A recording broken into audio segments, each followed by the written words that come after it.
क्या वास्तव में कोई ऐसी विद्या है जो मृत को भी पुनः जीवित कर सके?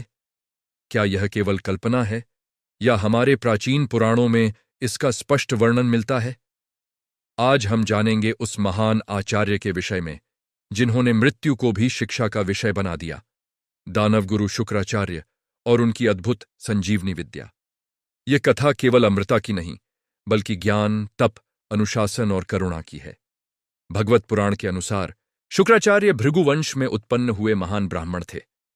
वे केवल दानवों के गुरु नहीं थे, बल्कि नीति, अर्थ, वैराग्य और विद्या के परम ज्ञाता थे।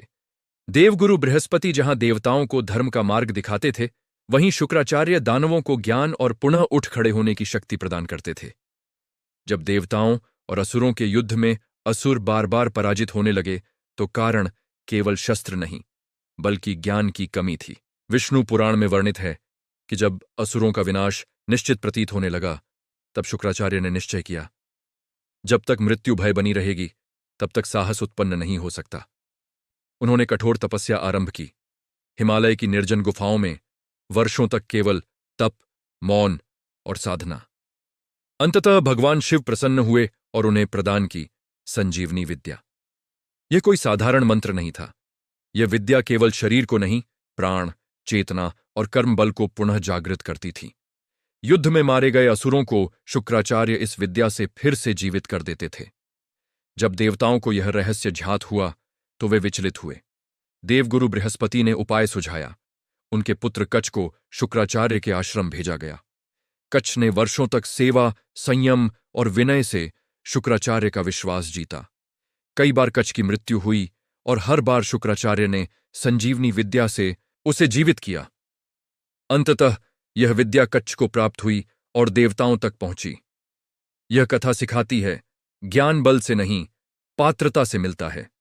शास्त्रों के अनुसार संजीवनी विद्या का अर्थ केवल मृत शरीर को जीवित करना नहीं है। यह विद्या प्रतीक है टूटे हुए मन को पुनः जागृत करने की, हारे हुए व्यक्ति को उठ खड़े होने की और कर्मों को सुधार कर जीवन में नव चेतना लाने की। शुक्र ग्रह ज्योतिष में भोग, सौंदर्य, प्रेम, औषधि और पुनर्जीवन का कारक है। इसी कारण शुक्राचार्य संजीवनी विद्या के अधिष्ठाता माने जाते हैं। आज का मनुष्य भी कई प्रकार की मृत्यु से गुजरता है।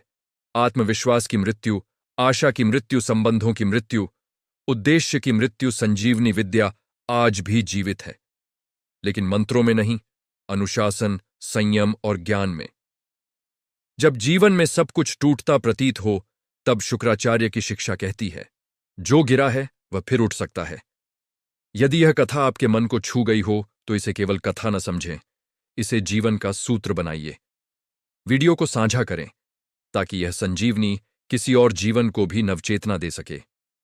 ऐसी ही शास्त्र सम्मत, शांत और रहस्यमय पौराणिक कथाओं के लिए चैनल को अवश्य सब्सक्राइब करें।